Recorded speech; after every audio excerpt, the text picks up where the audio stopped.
at Vintage 53 in downtown St. Charles with Jill and Imming Card from Jeans and a Cute Top Shop. So I'm excited because I have known Jill since I pretty much came to St. Charles and opened up my own business.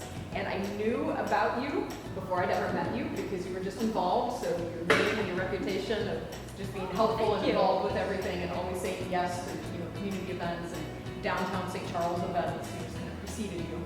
So I was excited to meet you. And so I'm excited that she agreed to speak to me today. Cheers. Thank you for inviting me today. Very excited. This is the way I'd like to do all of my meetings. You're raising the bar. Raising the bar, literally raising the bar. I like that. Yeah. And we'll have to give a plug to Vintage 53 and Mario because he now does have like a countertop bar out overlooking First Street, which is kind of cool. So you have to come down here. You can look at my windows. You can look at my mannequins. Perfect. All right. Well, I'm drinking Sauvignon Blanc. So I'm having a lovely Chardonnay. That's always my pick. All right. It's delicious. It really is. Right. So, Jill, I've never asked you this, so I'm curious to how you got started in being a business owner, number one, retail, women's fashion, and the number of locations you have. So, do you want to kind of just tell me how you got started into fashion and opening up Jeans and Cute Top Shops? Sure. I just kept following these little lights in my path that just sort of directed me to my next step. It was very crazy. I did not grow up saying, oh, I want to grow up and own a boutique, or oh, I want to, have my own business for that matter. I really didn't think that way. But it just kind of happened, and this was a second career for me. So I was actually 43 when I opened my first store. So, I mean, I was not a young, right out of college kid. I'd already done the corporate thing and whatnot.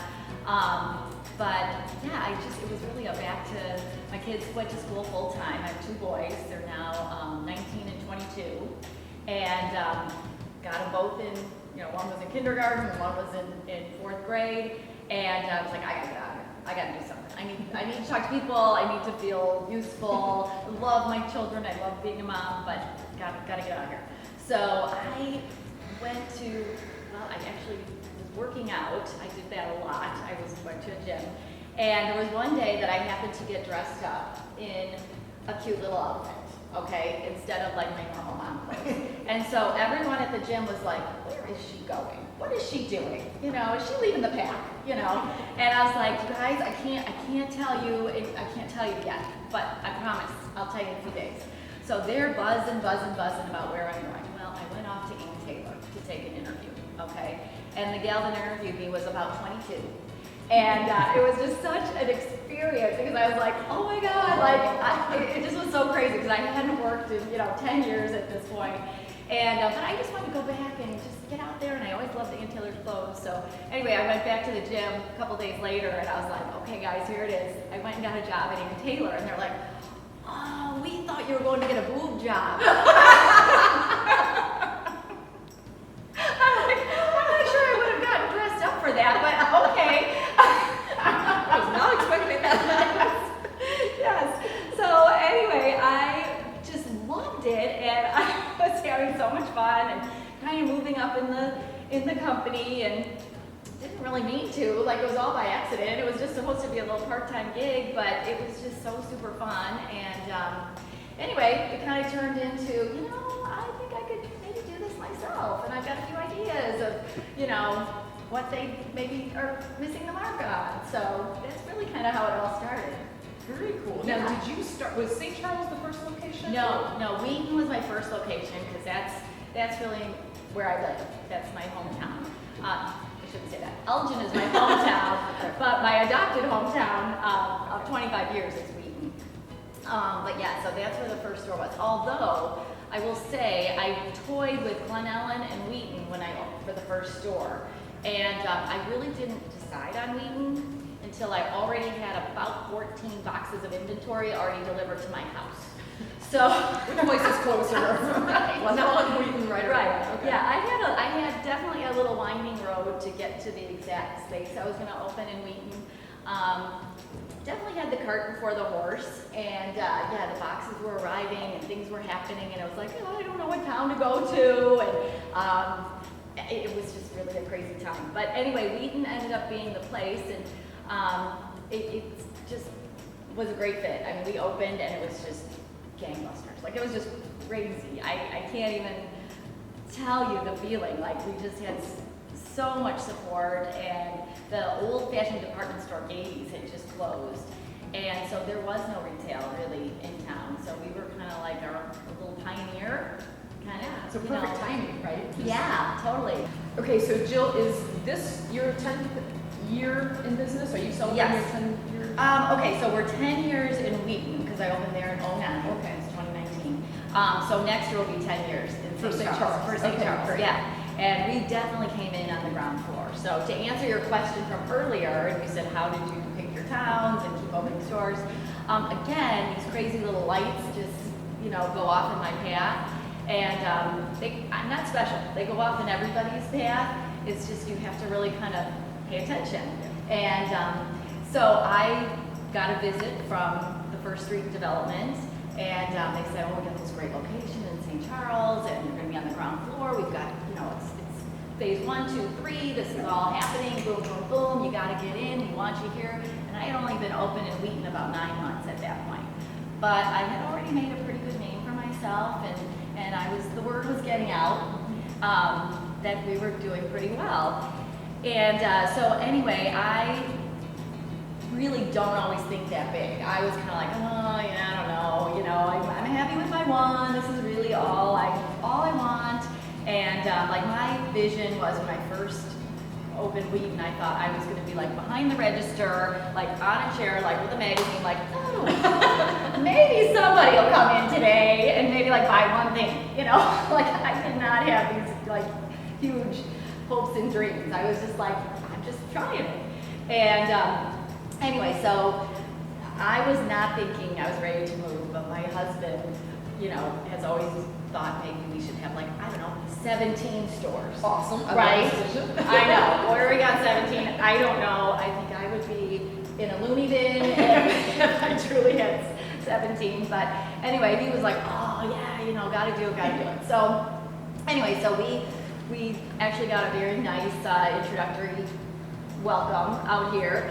And so we opened out here, and sadly, nothing else came for a while. There's plenty here now. Oh my God, it's fabulous now. It is fantastic now. In fact, this is my store that is like truly on fire. St. Charles. In fact, it's right across the street. I'm pointing to it. That's why I'm looking out the window right now. But this is my store that's on fire. And St. Charles, it's just so much electricity in this town, and excitement and growth. But it took a while. Yeah. And, there was a good, 7 years. Oh, wow. Yeah. 7 years is a long time in business. It is, yeah, 7 years. And that's like dog years, Yeah, right? I joked like there were like tumbleweeds going down the street. It's like, where's everybody? But now they're here. It was a long wait. It really was. We were very patient. A lot of businesses don't make it. I mean, if you didn't have a product that people wanted and you weren't doing a good job of marketing, you wouldn't have survived. No. Because that's not it. 7 years, businesses go out in 9 months and 2 years. Absolutely. And the truth is, my Wheaton store was carrying the St. Okay. Charles store. So that helped. If it was just St. Charles alone for that time, we would not have made it. Yeah. And I love what you said about the electricity that's here in St. Charles, because that's why I moved here. Yeah. Because when I was looking at Batavia and Geneva and St. Charles, that's why I settled on St. Charles. And that was one of the words. There was a vibrancy, there was an electricity, up and down Main Street in St. Charles. There really is. And even though it's a kind of an old historic, everybody wants to preserve the history here, it's progressive too, which is kind of an interesting balance. It is. It's a mix of both. It's a mix of both. You've got Hotel Baker and all that amazing history over there, 100 years. Right. You got Blue Goose, 90 years. Right. The Arcada. And then yet, I just went to a board meeting this morning, and we're talking about all the new things that are coming into town, and all the changes, and we just merged the Convention and Visitors Bureau with the Downtown Partnership, which is really super progressive. So it is really truly tying this town together, and so right, cool. Yeah. Now, you have 3 stores. I do. Okay, so, and you just moved, can you explain, because I know I've been seeing posts on Facebook, trying to follow, but I don't think I've actually been to your other 2 stores, and when you haven't been there, then, Right. I Yeah. can't visualize it. So, Exactly. why did you move? Is it done? Are you still in transition? Tell us a little bit about that. Well, it's very crazy right now. Technically, I only have 1 store open at the moment. Which is St. Charles. Which is St. Charles, and we are packed with inventory. No, St. Charles, I did not touch that store. So Wheaton was sort of a last minute move because of a lease negotiation. So lease was up August 31st, and Wheaton had they've been under construction for like 2 years and just crazy stuff. But anyway, I tried to renegotiate, didn't work out, and so I am actually moving down the street. Very excited about it. Right next to a florist and across from Andrew's Garden and a little coffee shop, My Half of the Sky. Oh, And nice. yeah, I think it's going to be really well positioned over there. And I love Wheaton. I'm not giving up on Wheaton. So that will happen by October 1st. We'll have Wheaton open again. So not to worry, all my Wheaton fans. And then Downers Grove was open for 7 years on Main Street in Downers, and I just moved them to Hinsdale, and so we are opening in Hinsdale next week. Oh my. I know, it's really crazy, and there's too was another thing with the lease. So the lease was up in Downers Grove, and when you're faced with that decision, like a 5-year lease, and when you're looking down that tunnel of 5 years, you really have to think about, where do you want to be in 5 years? Absolutely. What the market's doing. Right. What's the foot traffic look like? Right, and is status quo what you want to do, and I guess I was a little antsy. I was ready for some change and ready to shake it up, and again, these opportunities had presented themselves to us. I always say the towns choose us, I don't choose the towns, and except for Wheaton, but truly the other towns have chosen us. So we're That's quite a excited. compliment. Yeah, That's really yeah, cool. it is. That's awesome. Okay, so I want to know what your biggest challenge has been. We had a conversation years ago, and something about we're like, you have this great month, and then you get hit with this huge sales tax bill that you've got to pay like in one lump sum, which I don't think about. That's not in our business. We don't have that to deal with. Right. And that has stayed with me going, oh, That's my so funny. goodness. That obviously was on my mind the day that we were talking. So, and that may not be your biggest challenge, but is there one singular thing that you have found that is, that common denominator against all your locations that just really you find as a retail business owner, like what your biggest challenge is? Mother Nature is a problem. Okay. Yeah. We are so weather driven in the retail world, and among other challenges, let's face it, spring was horrible. It was horrible. It was rainy. Is it rainy? Nobody wants to come out. It was, If it's too hot, nobody wants to come out. If it's Right. too cold, nobody wants to Oh come my out. God, I know. What's So- the sweet spot? 70 to 72? Yes, exactly. Like right now, it's September and it's like 90. Like, not my favorite. Not my favorite. I got a store full of beautiful sweaters and furry little things and beautiful buffaloes. But yeah, so weather is definitely something that's a challenge. But you just have to navigate around that, of course. But a challenge that maybe, to answer your question, something that's a little bit more controllable, it definitely is that financial piece, the balance, because retail is iffy. You do have good months and bad months, and you have to, balance that out. They're not all going to be great months, so when the bad month comes along, you've got to have some backup to get you through it. So I will say that I'm very excited about an opportunity that I'm starting on Friday. I was accepted into this 10,000 Small Businesses program through Goldman Sachs. Cool. Awesome. And it's an opportunity I didn't even know existed, but it is, you apply for it, you interview for it, they take about 35 small business owners per session, and they do this all over there's I think 5 locations in the United States, but we're lucky enough to have a location at the Harold Washington College in Chicago. And anyway, I was accepted, and this program starts on Friday, and basically it is free. It is Awesome. all free. When I am finished with this 12-week session, I will have a compressed MBA. Nice. And, you know, they provide me with a business advisor and all kinds of classes and mentors, and, you know, and they do different modules of different areas of the business and whatnot. So even though I am 10 years in business, I am so over the moon excited about this opportunity, because it's like the longer I'm in business, the more I see I need to know more. Yeah. You know, Absolutely. so, you know, as I was interviewing for this program, I was like, I'm a sponge. I said, I'm going to come into this program. If I'm accepted, I am a little sponge. I just want to soak in all the information you could possibly share with me, because if I'm going to make it into the next decade, I gotta keep on top of it. You know, And that's key. That really is key. Yeah. You have to understand that none of us knows everything. We've Right. got to keep growing. You've got to keep innovating. Yes.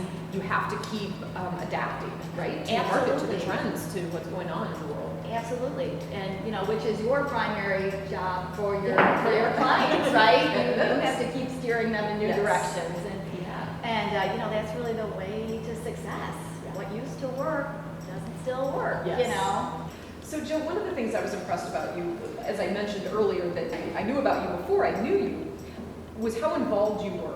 Anytime the partnership had an event, you know, downtown, and was trying to get all of the businesses to kind of stay open a little later or something like that. I know you do a lot with Mario here at Vintage 53. Love to cross promote. Yeah, so tell me about, you know, have you done that from the beginning? Is that something you just learned to do? And Yes, that is me. That's Yeah. just me. I don't like being on the sidelines.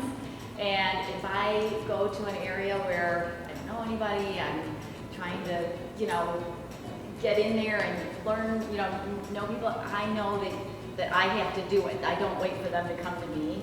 I have to get out there. Like, silly little story, when I moved to Winfield, I lived in Chicago right out of college, but then I moved to Winfield after I got married, and that was 25 years ago. The first thing I did, because here I am, I'm taking the train every day, I don't know my neighbors, I don't know anybody, I'm like, what is Winfield, you know? I joined the Winfield Junior Women's Club. You know, I was looking for something. There must be a group here, there must be something. So I joined them, stayed with them for 10 years, and you know, just I like to be immersed in the community. Don't want to be on the sidelines. So as I go into Hinsdale, my wheels are already turning. I'm I like, would expect nothing less. yeah, I'm going to be on a committee. I'm going to do something. I've already signed up for their chamber. It's like I have to get in there, and I just want to know what's going on.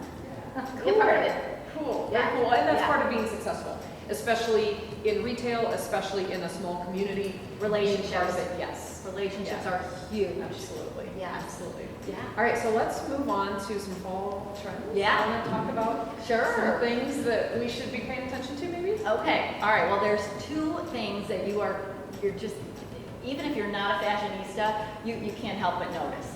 You are going to see skins I have noticed. all I over have the been place. noticing. Yes. All over the place. We've been joking that we are like zookeepers at the store, because we are getting python and cheetah and leopard and and you name it. Yeah. So lots and lots of skins, and then camo, which is another one It's that's back. it's back. All right. It's back. And it's funny. I think like the skins and the camo, I'm not sure they ever really go out. You know, kind of like Yeah, clothes. they Like they just- never right. really go out of style. Right. They just sort of like They're really they- hot at some point. and they kinda Exactly, take and then they back just burner. gotta take a little Yeah. break, yeah. So, but yeah, then the camo, which is another joke for us, because it's like, oh, we have all this camo in the store, can you even see it? Oh, yeah, so we have a lot of fun with whatever the trends are, but, and as far as jeans go, it's kind of interesting. You know, when I first opened 10 years ago, couldn't sell a skinny jean to save my life. Now that's all I sell is skinny jeans. But we are seeing straights coming back in, we are seeing boot cuts coming back in. High waist. And high waist. I know, you know what? I like it. But so many people, like for so long, got lambasted for having the mom jeans. I know. And now it's I back. know. Do you know that Is it reinvented at all? It Is is. a bit different? Yes, it is. Well, first of all, it doesn't have the pleats, like remember the doctors? Oh, yeah, with the yeah, high yeah, waist yeah, and yeah. everybody was looked bad. That was a bad idea. But no, it is definitely reinvented. The high waist is actually very leg lengthening. It really does lengthen the line. And we're doing a lot of things with like the half tuck, you know, where you kind of like tuck your blouse in the front and then have it long in the back. And so that lends itself well to the high waist. Yeah, I didn't think I would be saying this a year ago, but I'm liking that high waist. And I'm sorry, if you have a little muffin, it gets rid of your muffin. That's true. It stuffs that little muffin right in there, you know. It has its place, right?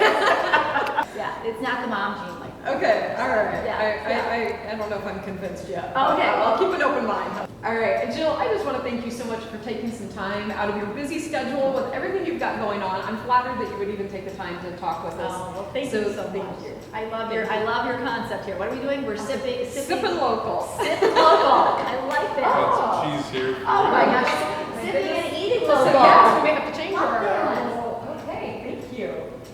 This has been awesome that you've allowed us to My come pleasure. here, and I know you and Jill do a lot of events. Do you want to share a little bit about any events you have ongoing, your happy hour? Yeah, absolutely. Okay. So we do happy hour every day, Tuesday through Saturday.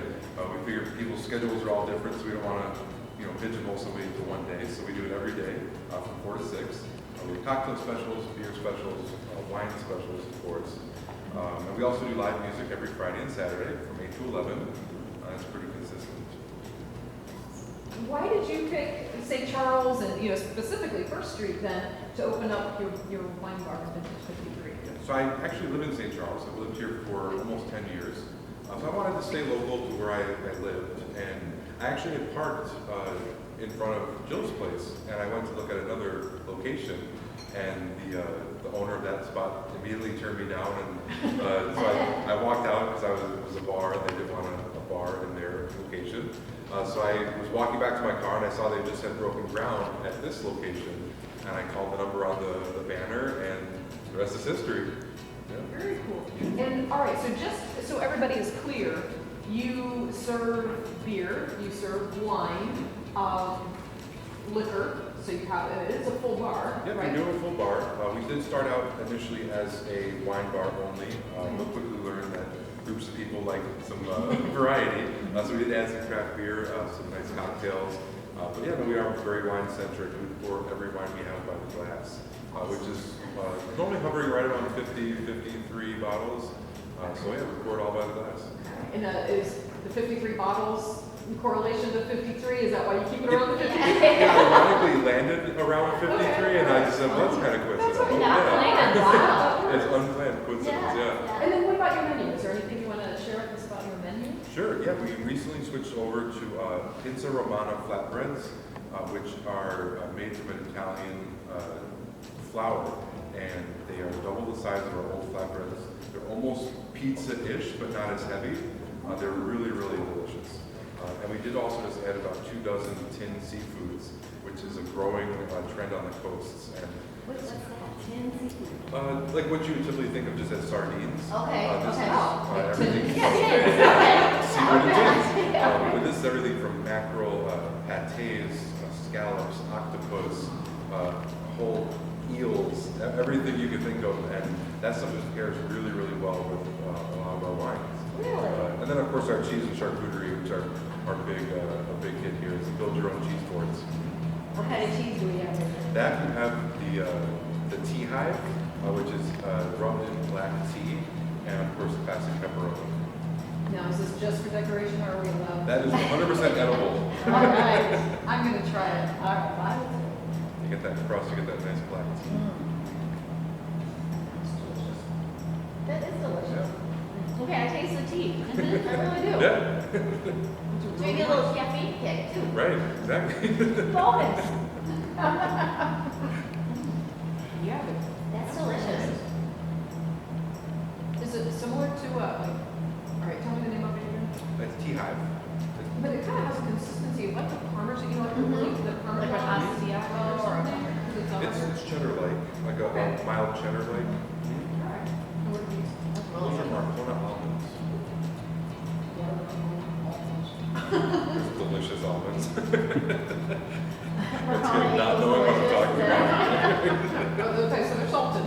Those are salted, yeah, Marcona almonds. Delicious. Oh, very good. I've never had anything bad here. Everything you serve here is. You've been here a lot too, so. Yeah, I mean, it's delicious. Wonderful spokeswoman. Right, well, and even something, you have some like unusual offerings too, you know, and I've tried those and it's like, oh, I didn't know I liked whatever, squid or whatever. You had some crazy meats or something too. Yeah, we've had some elk salamis, some Okay. wild boar, duck prosciutto. Duck prosciutto, I think I tried that. Yeah, that's a good one. Yeah, we try to do things a little, if we're gonna do something that's common, we try to at least switch it up a little bit. We do keep some fan favorites like burrata and things like that, but yeah, I try to keep things a little bit different, some different cheeses and interesting meats. And I just try to switch things up as well, seasonal. Yeah. Do you still do the flights too? We do. You do? Yeah. Okay. Yeah, we have, I believe, eight flights right now. Okay. And that's still, is that a wine flight or is that? Wine flight. Wine flights, Yep. okay. Okay, so what event that you guys collaborated on that was like the most fun? Oh my gosh, we've had I so much fun. said a fashion show. Yeah. Yeah, we did a fashion show, it was probably a year or two ago, and the models were dressing in the back, and I was able to crank the music to some dance music, Yes. folk music, and yeah, they had Very the runway fun. in the restaurant and everything. It was a lot of fun. It Yeah. really is, yeah. That is fun. We've got one coming up in October. Yeah, the after party. Well, and you know, Mario, he said yes.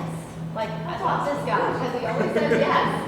And, you know, Mario, can you help us with this? Can we use your place for that or whatever? And, Well, and you said if you're running out of, like, oh my God, sometimes we just wait in the Right. window. Yeah, we'll wait. And you know what? And he keeps track. Like, every once in a while, we'll have like a naked mannequin in the Right. window. Like, we'll sell something right off the mannequin.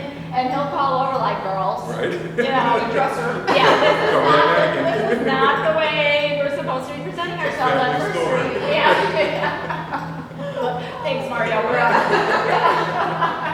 It's good to have someone looking out for Of you. course, always. Yeah. Absolutely. Yeah. And now his customers are gonna be staring directly into your window. Yeah, so we better keep those girls dressed. Yeah. That's right, Yeah, that's yeah. right. And also theft protection when your merchandiser was at her location and he was just wheeling the rack back to his car, but I caught the tail end of it and I thought there was just a man. Yeah, it was a stealing sale- it was a an entire sales rack of rep. clothing. It was a sales rep. So I came running across the He street did. like, is that guy supposed to be He was like, I'm here to save the day. Yeah, I'm trying to always trying to help.